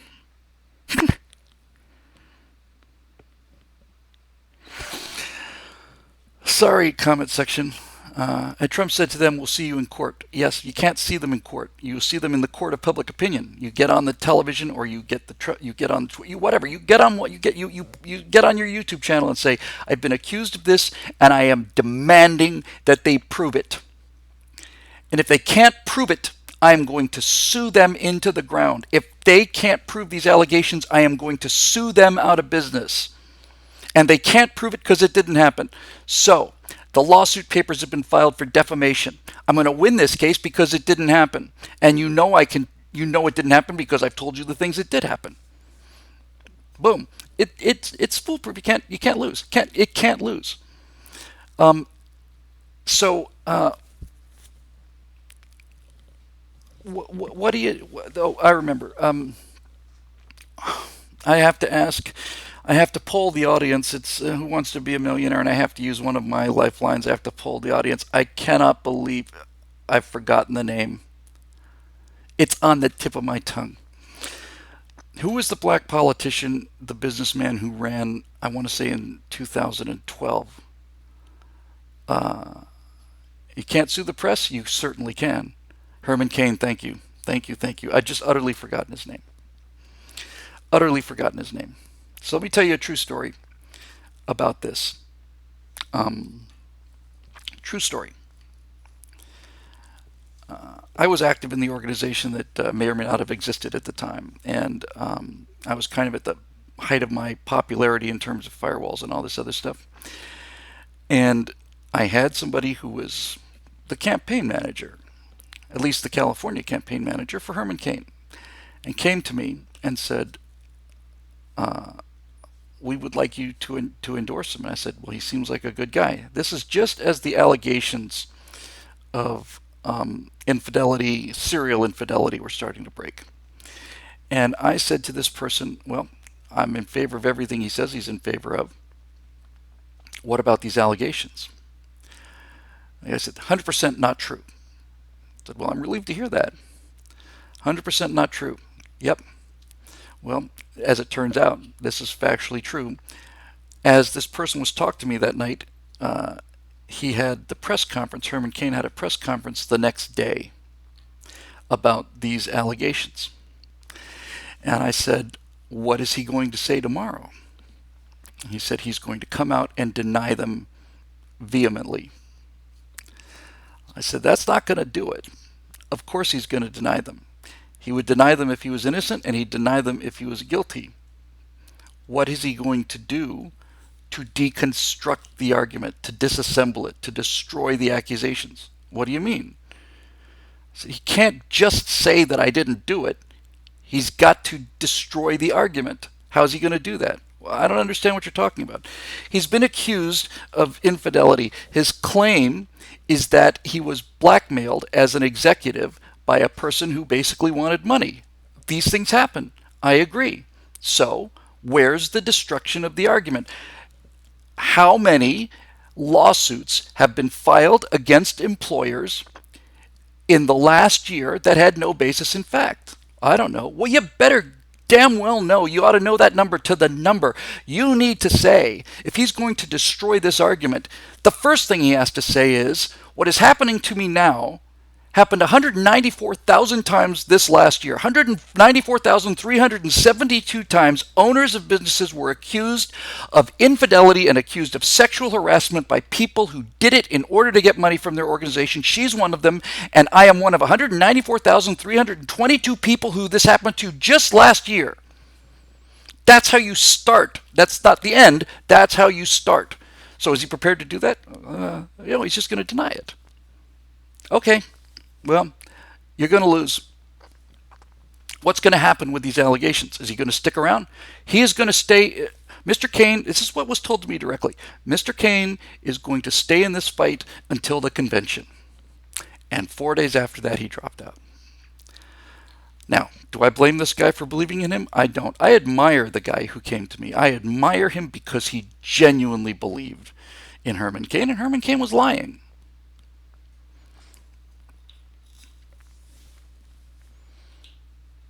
Now, if Herman Cain had started his campaign by saying, I'm running for president of the United States, and here's the things that I think we want to do, and these are all the reasons why I feel like I have to run for office. But before we go any further, I need to tell you something. I've spoken with my wife about this. We all know about it. And it's not fun for me to tell you just what awful things I did, but this is what I did. And am I ashamed of it? I am. Do I regret it? I deeply regret it.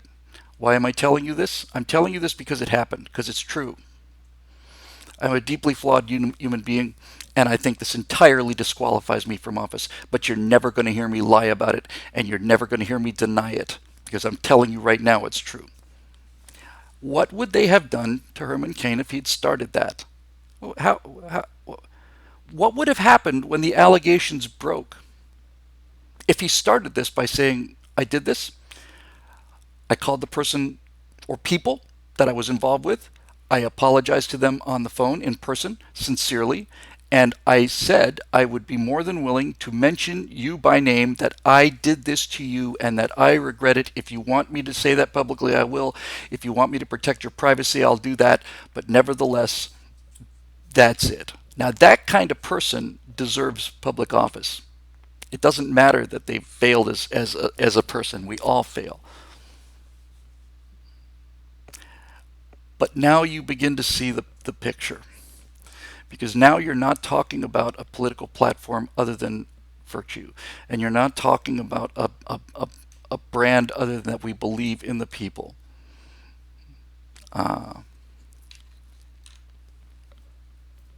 And then you can go out and speak the truth. You can speak the truth because they have no power over you. They don't have anything on you because you've taken away their weapons by falling on them.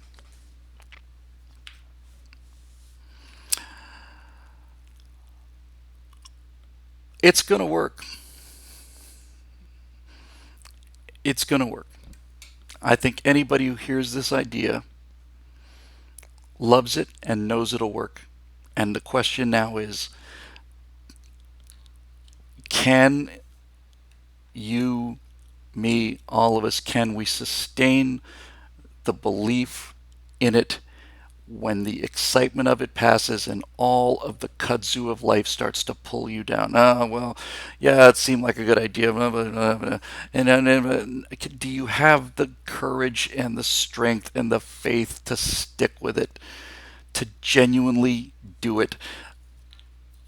There are some people that have some problems with Elon Musk and other great people in history. There's not a great person in history that didn't have enormous personal failings. The fact that they became great people is because they overcame those failings. But why was I gonna pick him? Oh, the reason Elon Musk is going to get us to Mars is not because he's willing to explode rockets until they stop exploding. The reason he's going to do it is because he had a dream that he wanted to walk on Mars, and nothing ever, ever persuaded him that he was wrong. That's why we're going to Mars and further. And that's why Elon Musk is going to walk on Mars. He's going to walk on Mars because he decided that he was going to do it and nothing ever stopped him. There were no setbacks that stopped him. Everybody told him it was impossible. I watched the Falcon 1 rocket blow up. The first Falcon 1 rocket looked like the kind of thing you'd launch in the desert with a bunch of guys who built it in their garage, and that's not too far from the truth. And the Falcon 1 blew up, and the next one blew up, and the next one blew up, and then one didn't blow up. They got to second stage, and the second stage blew up. And he never, ever, ever stopped believing in himself. John Persing says, I'm really looking for Elon to get me off this messed up rock.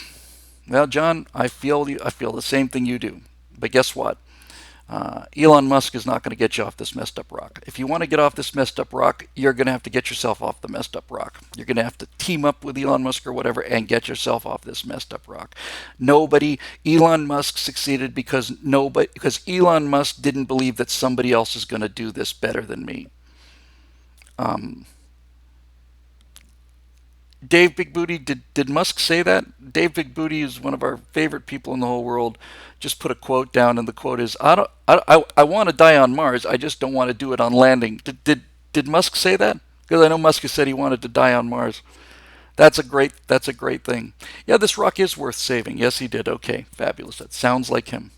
And it's not Musk. It's people like my friend Burt Rutan and all these other people. Burt's a great example. I know him personally. I know him very well. He's one of my best friends. Never get tired of saying that. Burt was tired of watching NASA going around in literally now the same circles again and again and again and again and again. He got sick and tired of watching one launch a year, two launches a year. He said during the 1960s we developed, sorry Bert for not remembering, 11 different launch systems, I want to say. Humans did in a decade. And he said he got so sick of it that instead of bitching about it, he decided that he was going to build a spacecraft and he knew how to do it. So he did. He didn't just bitch about it, he didn't just talk about it. He decided he wanted to go, and so he did. And he did. Inspired me and inspired everybody. Inspired Elon Musk, inspired everybody, inspired the entire planet. His brother said, I bet the only thing left for a fighter jock like me, the only piece of immortality that's left in the world, Bert, for a guy like me, I'm speaking of Dick now, who's a steely-eyed missile man and a fighter pilot who came too late to break any records. There's only one left in the entire world, and that's flying around the world unrefueled. Can we do it? And they had this conversation in a restaurant, and Bert pulled out a napkin and he sketched out something that looked so much like the actual Voyager that you pretty much could put it right on top of a photograph of it and you'd have a one-to-one representation. Almost like he traced it. It's almost like he took a photograph of the finished Voyager and traced it on a napkin. That was his first conception of it. And he got it exactly right, and he built it, and his genius went into the building of it, and Dick's guts and courage and skill went into the flying of it, and they flew around the frickin' world, and it took them 9 days.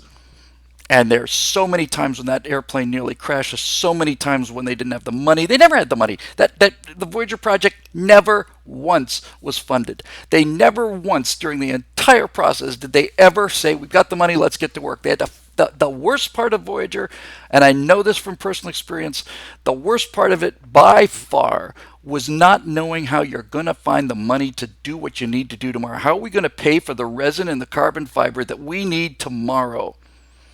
But they didn't give up. They didn't give up. And they just believed in themselves, and they believed in themselves until they did it. The America's Forgotten Heroes series, I talked to the folks over at Daily Wire. It's been held back because of all the political turmoil. They took Apollo 11 series off of YouTube, put it behind their paywall in order to get members there, and that is not only their right to do so, that is how you run a business. They paid me for that work. It's the best work I've done so far. I'm going to do better work in the future. But they paid for it, and they are monetizing it, and they've got absolutely every right to do that. And not only do I not resent it, I admire it. So I did the Cold War, And then I did America's Forgotten Heroes, which is not shown yet. It was supposed to be released in October. They're holding it. They're holding it because they put Apollo 11 behind the paywall. They're going to let that saturate, get as many members as they can, then they're going to release it. And the seventh story, the seventh and last story in America's Forgotten Heroes, is a story of Dick Rutan and the Voyager. Bert's in it, and Bert is a major character, but it's not Bert's story, it's Dick's story. And and it's a great story. And to think that I knew the people in one of those stories, I'll tell you the seven stories, the seven people that I wrote about, seven American heroes that we need to know an awful lot more about. I'll tell you who they were, and I'll tell you in order. It was John Paul Jones, Frank Luke, Booker T. Washington,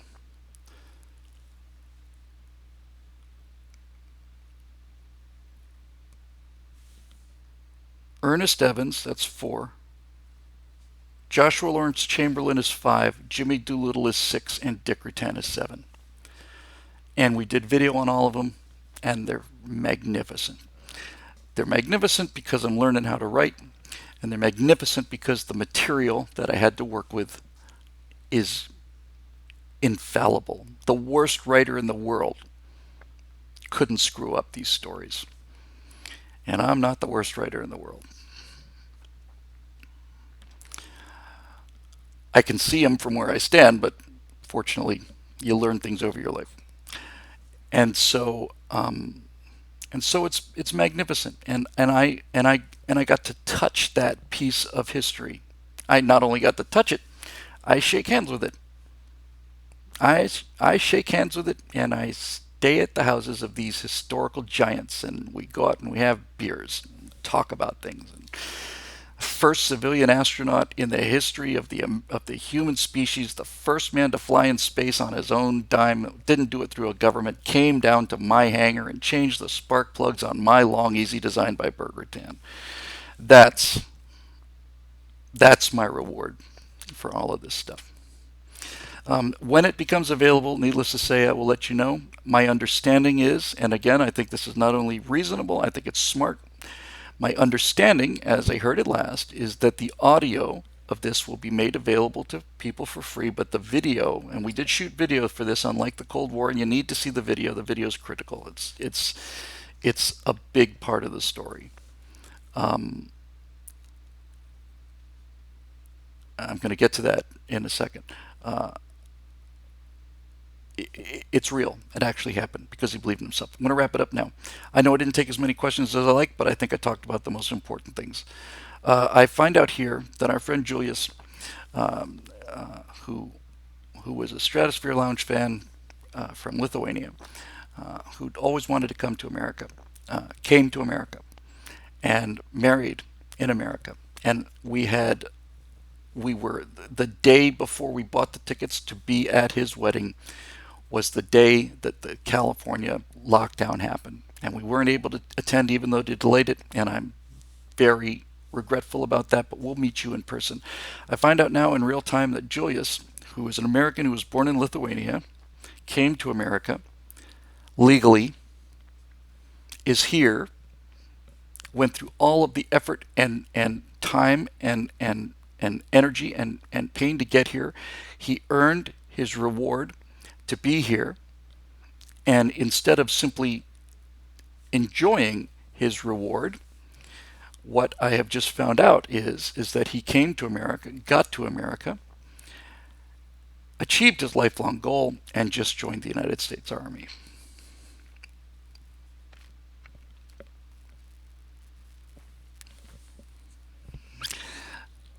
We gotta fight for we gotta fight for this. I'm not gonna sit this one out. I'm not gonna sit it out. When I think of all the people that just simply want to get here so they can get stuff and take stuff and sneak into this country just so they can suck up the gravy, and I think about this, that makes me cry. It does. It makes me cry. Good for you. I am so fucking proud of you, man. I am so proud of you. As long as we have people like you We will we will be here. We are not going anywhere. These bastards, these swine, these animals that stole this election because we walked away from our own country can never do this. They are not capable of doing that. Those people cannot take actions like that. They can't do it. It's not in them. Their entire lives are predicated on getting the reward. The idea that they would get the reward and then pay for it again is inconceivable to them. That's why we're going to beat them. That's why they're going to lose. They're going to lose because they're not made of this stuff. They have all of the advantages of cheaters. They have all of the advantages of short-term take the money and run profit. All of those advantages are theirs, but they are going to lose in the long term because none of them will do this. Not one. Not one of them would do this. They don't know how. They don't have it in them. I pity those poor, poor, inhuman savages. I feel sorry for them. They'll never know. They'll never know what it's like to be in this kind of company. They'll never know those feelings. They'll never know how we feel right now. They'll never know what it's like to be in the company of people like that. That'll never happen to them. No wonder they're so miserable. He says, "Join. Wish me luck on MEPS for next week." I guess that's the boost the boot camp. John says, "I'd wish you luck, but I don't think you're going to need it." Uh, Julius, you're taking all of us with you, and you have the prayers and good wishes and support of the best people I ever saw. And I have no doubt that you'll do your duty, and I have no doubt that in the next 4 years there are going to be enormous efforts to make your life unbearable because you're a person of honor and patriotism, which you're not going to just face the outside enemies, you're going to weather the internal enemies, and you're going to make us proud. You're going to make us proud. You're going to kick its ass. How do you stop people like us? Nothing can stop this country. Nothing. Nothing can stop this. This is unbeatable. We deserve a government that are worthy of people like this. And I am not going to sit still and watch this happen. I'm going to make this citizen government thing happen, and we're going to do it together. Best way I can think of to wrap up the show, too. No appeals to membership tonight. Thank you for all of you who made the donations, and thank you all for the one-time donations. And I'm proud of you. And I speak for all of us. And I speak for people who you've never met, who you've never heard of, and who've never heard of you and never will. They're proud of you anyway. Believe me. Believe me. You're in good company. And we'll see you next week. Thanks for joining us.